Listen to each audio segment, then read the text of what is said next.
संजय अग्रवाल जी, राधे राधे। न्यायाधीश। महाराज जी, आपके चरणों में कोटि कोटि प्रणाम।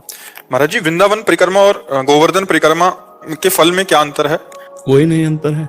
ये प्रिया प्रीतम की क्रीड़ा भूमि वृंदावन, ऐसे प्रिया प्रीतम की क्रीड़ा भूमि गिरिराज जी। उनकी तलहटी में भी तो श्यामा श्याम खेलते हैं। हाँ, उसमें कोई अंतर नहीं, चाहे वृंदावन की लगाओ, चाहे गिरिराज जी की लगाओ, चाहे बरसाने की लगाओ, सब प्रभु के ही हैं, प्रिया प्रीतम के ही घर है।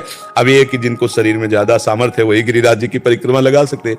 21 किलोमीटर पैदल, जिनमें थोड़ा बल है, नहीं बल है तो 6 किलोमीटर बरसाने की लगा लो, और वृंदावन की है तो 12-14 किलोमीटर होगी। 12-14 किलोमीटर है, 12 किलोमीटर, हाँ इससे होगी। तो अच्छा, और भी ना कुछ लगा पाओ तो राधा वल्लभ जी बिहारी जी की 4 परिक्रमा कर लो मंदिर की, वही फल मिल जाएगा।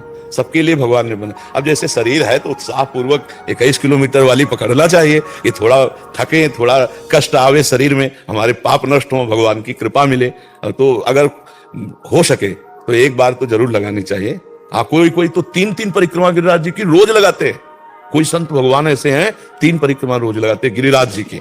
और कोई कोई तो मतलब ब्रज 84 कोष की भी परिक्रमा। तो अपने कम से कम जब ब्रज में आवे तो एक एक परिक्रमा चयन कर लें कि इस बार गिरिराज जी की, फिर कभी बरसाने की, कभी वृंदा। इससे पवित्र होता है। सब तीर्थों के अवगाहन से जो फल मिलता है ना, ब्रज भूमि में किसी भी जगह परिक्रमा लोटपोट हो जाए, उससे सब पाप नष्ट हो जाते हैं। महाराज जी आज्ञा हो तो किसी ने एक बार, मैं परिक्रमा कर रहा था महाराज जी, मैंने दोनों परिक्रमा की हुई है, तो उन्होंने कहा कि गोवर्धन महाराज जी की परिक्रमा करोगे तो आपकी कोई इच्छा पूर्ति होती है, और वृंदावन जी की परिक्रमा करोगे तो आपको मोक्ष की प्राप्ति होती है। ऐसा कुछ नहीं, गिरिराज जी केवल इच्छा ही पूर्ति नहीं करते, गिरिराज जी भगवत प्राप्त कराने में पूर्ण सामर्थ्यशाली है। भगवत साक्षात्कार गिरिराज जी की तलहटी में कितने सिद्धों को होता है, और गिरिराज जी भगवत प्राप्ति कराने में इतने समर्थ है कि अभी कुछ दिन पहले गिरिराज जी की चर्चा की थी, जो रोज सत्संग सुनते हैं उन्होंने सुना होगा कि एक बाहर का कोई ब्राह्मण यहाँ मथुरा कर्जा लिए हुए था, तो वो कर्जा निपटाने के लिए आया।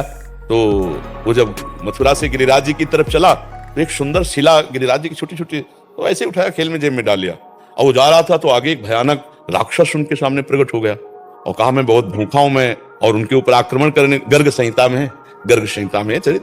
तो उसको लगा क्या, तो ऐसे गिरिराज जी की शिला उठाई, मार दी। जे ही गिरिराज जी की शिला का स्पर्श हुआ, वो चतुर्भुज भगवान हरि का रूप धारण कर लिया।